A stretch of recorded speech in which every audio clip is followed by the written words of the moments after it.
The hardest challenge base ever in Clash of Clans was designed to be impossible, but with 50,000 gems awarded to whoever comes first, I wanted to see how far I could get, especially because if I win some, I've asked Supercell if I'd be allowed to give them away to my subscribers. I'll tell you the entire story in this video, including how I developed and optimized the strategy, which will help you in your attacks as you're planning against bases. I'll also show you hand cam footage of my fastest attack at the end of the video, and we will find out where I finish in the leaderboards, because at the time of recording this part, the challenge is still ongoing.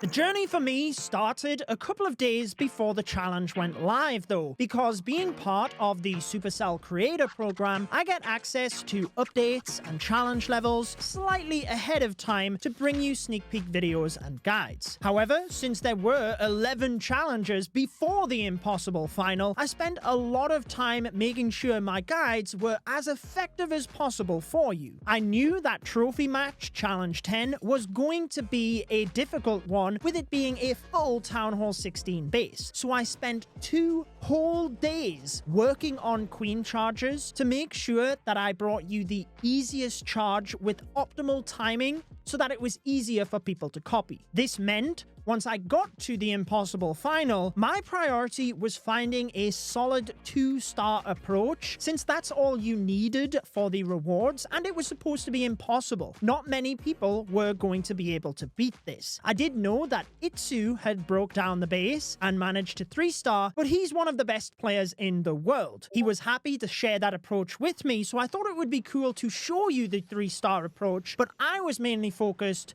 on assuring you got the 2-star. I did develop my 2-star strategy much quicker than expected though, and even though I tested a couple of different approaches, I knew that my approach was super easy, and I even swagged 6 invisibility spells. So I actually had time to practice the 3-star approach from Itsu so that I could bring you a replay of me doing the attack rather than just showing Itsu's approach. And in practicing it, I actually found a couple of little tweaks that allowed me to do it even quicker. I obviously wanted to assure I gave Itsu appropriate credit within my challenge video, but I was able to get the time down to 55 seconds at its quickest prior to the challenge going live. And that's where I thought I would have a little bit of fun on the leaderboard. I changed one of my account names to Subscribe To so that I could push that account to number 1 whilst also getting my main account, Judo Sloth, to number 2, so that the leaderboard, at least for a little while, would read, Subscribe to Judo Sloth. Oh my gosh, that is so funny. Not everyone got it. People thought I was only in 2nd place, but I knew it was just a bit of fun. Pro players would ultimately get faster times. Later down the line, I made sure to only push my main account because I didn't feel it was fair to have multiple of my accounts in the leaderboard, since it's meant to be a true representation of that individual player. It's also really exciting for people to get into the top 100, and even though I have 50 accounts, I didn't feel it was fair to get multiple of them in there. After the first hour of attacking to assure my accounts got on the leaderboard for that bit of fun, I wanted to watch other creators' videos, as I typically do when challenges go live, because I'm always curious as to how they broke down the base, since whilst I put a lot of hours into my challenge levels, I'm not trying to pretend like someone that has thought of everything.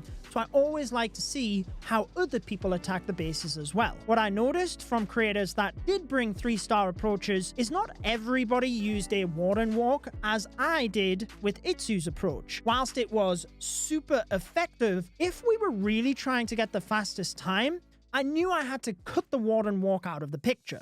It's funny because even when I was watching my challenge guide back, by the time I deployed the main army, I was over a minute in with only 40% destruction. Later down the line, I would be almost 3-starring the base at that point. I had came up with a couple of tweaks to the strategy that I didn't show in my challenge guide. For example, I used the Giant Thrower alongside the Rage spell. In combination with the Spiky Ball, it would snipe the scatter shot to protect my main army. It also opened up the wall for my troops to exit the defending hero compartment. But as I said, cutting out the Warden Walk was what I had to figure out. And when I was reviewing RS Clash's video to 3-star, I'll add any creator that I mention in this video down in the description, but he used the Barbarian King to the left of the base where I was using the Warden Walk. Just integrating that piece alone to the strategy, which I was still using as a skeleton, if you will, that shaved about 10 seconds off the time. But there were people ultimately getting even faster times at that point. And I'll be honest, I never intended to actually commit to really trying to push myself as far as I could in this challenge. My idea was to just have that little bit of fun initially, since I was getting some quick times as I was practicing for the challenge guide, but there are always people that say some quite hateful things, to be honest with you. I was already really enjoying the challenge and wanting to push myself anyway, but sometimes just proving to people that what they're saying is nonsense is really good. So I wanted to make sure that I attacked as good as I could in this challenge. There's a lot of people that have a go when I'm making content, and in reality, when you're attacking, trying to engage with the camera, be as exciting and commentate what you're doing, it's really difficult. You're also trying to zoom to make sure that everything is in perspective for the viewer, not necessarily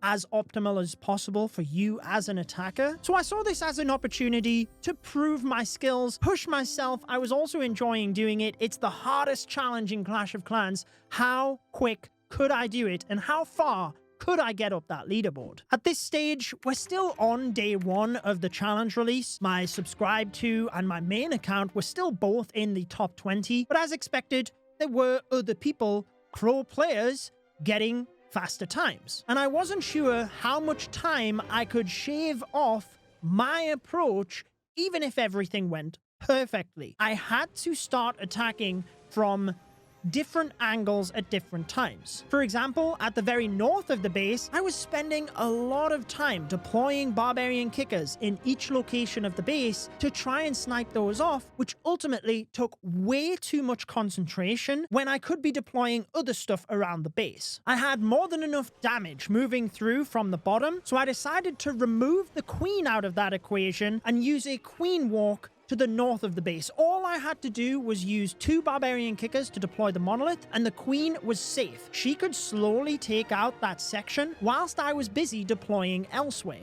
What I would later find, though, is that since I was starting to take down the base quicker, the balloon I was using to snipe the scatter shot at the top right of the base would end up going down because the Tesla had activated since I'd got to 51%. This was a huge problem. I had a scatter shot that I had no barbarian kickers left to deal with.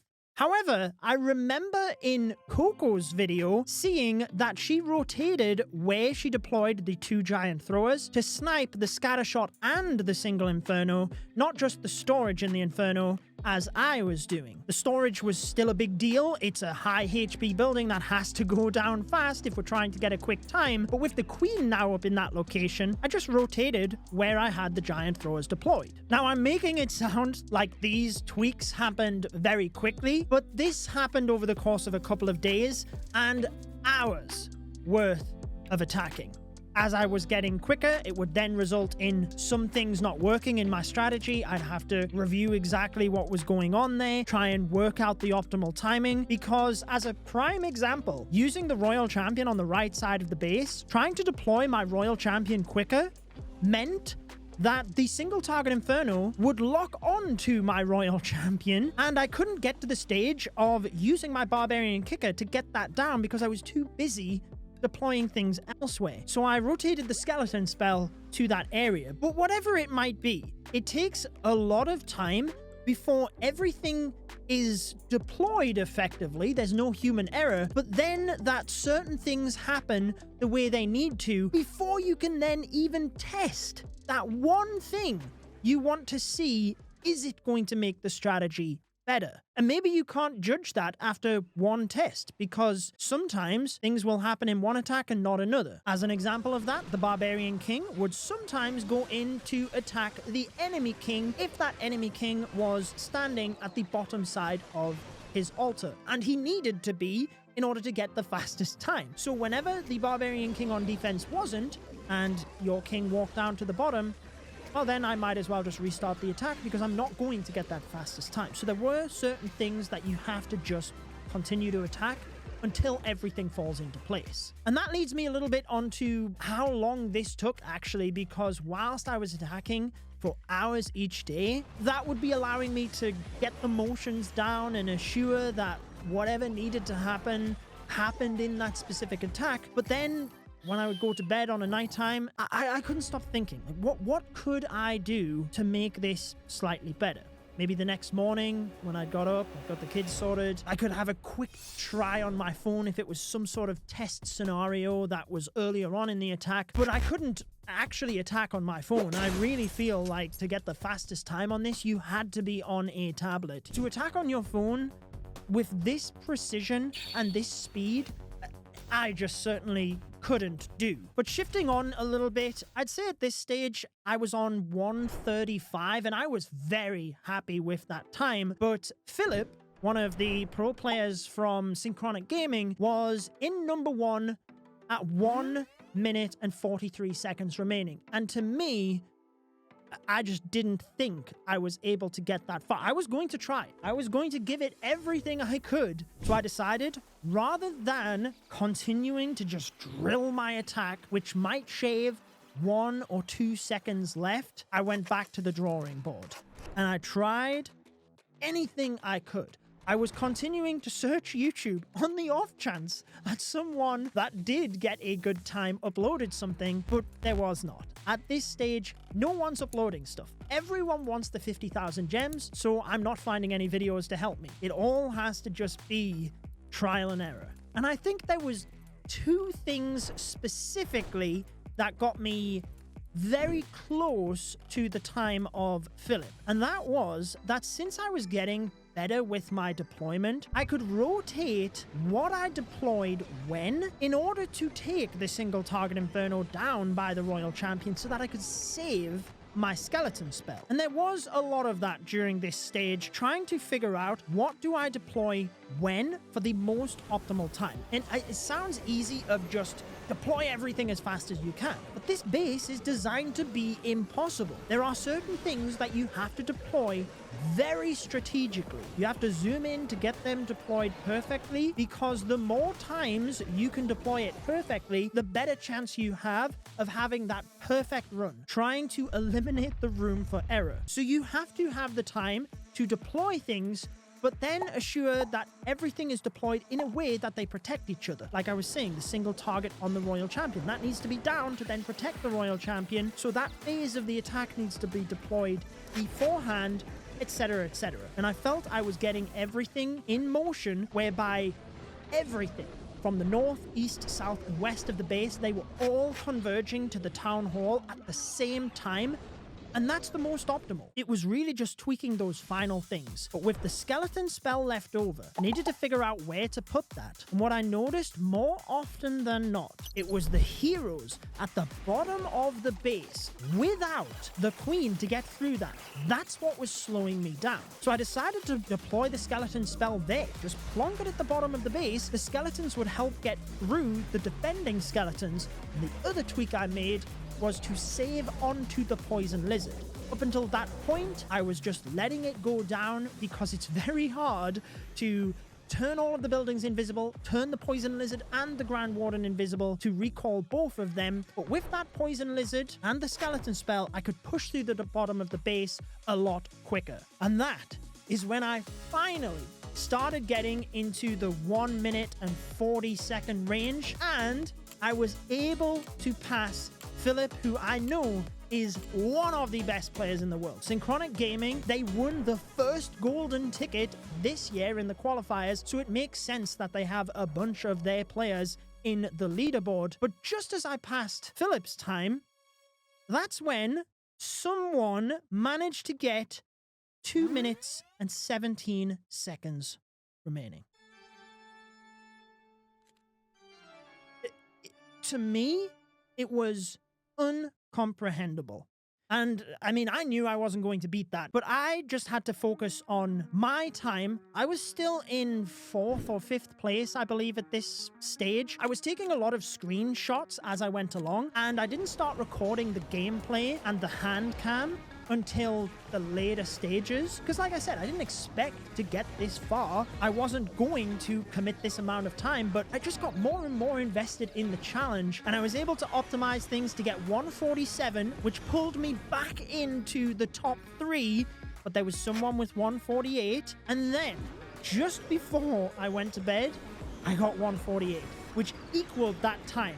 However, how the leaderboard works is that if you get the fastest time first, you take that spot. Someone has to get an entire second ahead of you to then go ahead of you, since they don't record the times in milliseconds. And I think that's fair. That is the way to have it. So I knew in order to get ahead, then I had to do an even quicker approach. My royal champion at the top right, I was always trying to use the Seeking Shield to damage the most amount of high HP buildings. But what I was causing was turning the royal champion and the spirit fox then invisible using my spells, and trying to sync that up between the higher damage buildings was really difficult. But if I used the Seeking Shield one building earlier, it meant that whilst I was only taking down a Tesla and I wasn't getting as high damage out of the Seeking Shield, she would get to the scatter shot and take that down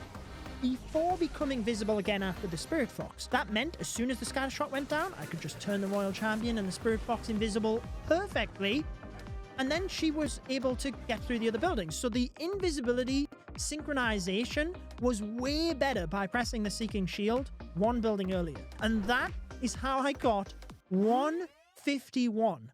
I was so excited. That put me up into 2nd place, and I could see the potential in this strategy as well, but I knew I could actually get a second off that. I had optimized so much, worked so hard, and the day beforehand there was 0 changes in the leaderboard. It was just me slowly kind of catching up, and then when I hit 151 and took that 2nd spot, within 2 hours there was a number of people past the 2-minute mark again and knocked me down.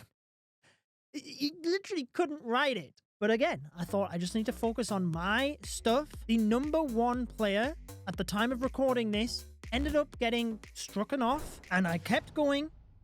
And this is when I got 1 minute and 52. A couple of days later, the challenge is about to finish, but I was able to increase my time even more. The biggest change was moving to double deployment bar. It did take a number of hours to get used to this because the zooming is slightly different, but I was able to deploy my royal champion slightly earlier in the plan from not having to scroll. It did mean I had to shift some other things around to make sure the royal champion was protected, but there were also numerous little nuances that help just increase that time a little bit. For example, deploying the Barbarian King, so he would actually take damage from the monolith initially. I only needed him to get a certain amount of value, and then when he went down, the Phoenix could fly over the walls to help get that little bit extra damage. There's too many small tweaks to go over, but probably my favorite was that the Expo that I would damage with the spiky ball and then the earthquake spell, I found out it had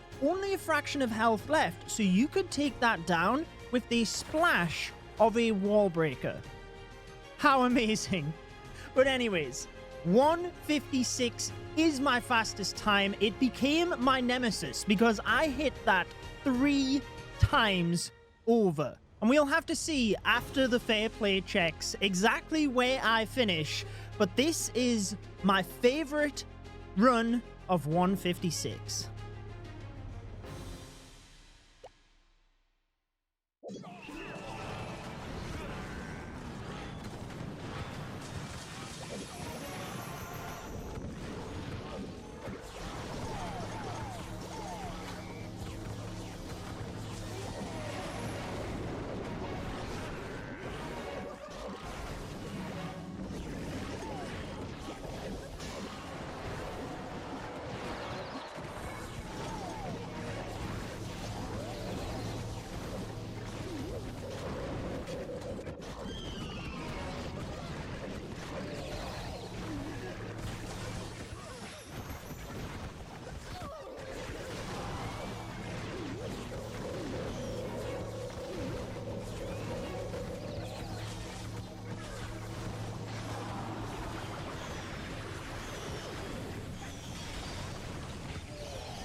Supercell have now revealed the winners of the Impossible Challenge and even shared replays of the top 3. And the number 1 player had a fantastic technique. It's bittersweet because I knew you would have to fireball the town hall to get the fastest time, and I had even considered using the spiky ball to clean up the base and dodge a bunch of skellies, but I am a little bit frustrated with myself that I never truly gave that the time of day to test. I only did it briefly, but bravo to this player. They managed to figure that out, win the challenge, and potentially even 80,000 gems because the number 2 replay was exactly the same. I'm not sure if it was a second account. Perhaps they'll start a YouTube channel to do a gem giveaway. I will still do some for the Books of Clash and some hero skins that I will give away on my Twitter or X account, as well as Discord. Unfortunately, there is no easy way to randomize winners on YouTube, so go and follow me on those platforms. But I ended up finishing 4th in the world, which I am incredibly proud of. Congratulations to everyone that did push to get the fastest times, and YouTube has a recommended video of mine for you, which they think you'll like right here. Enjoy the rest of your day.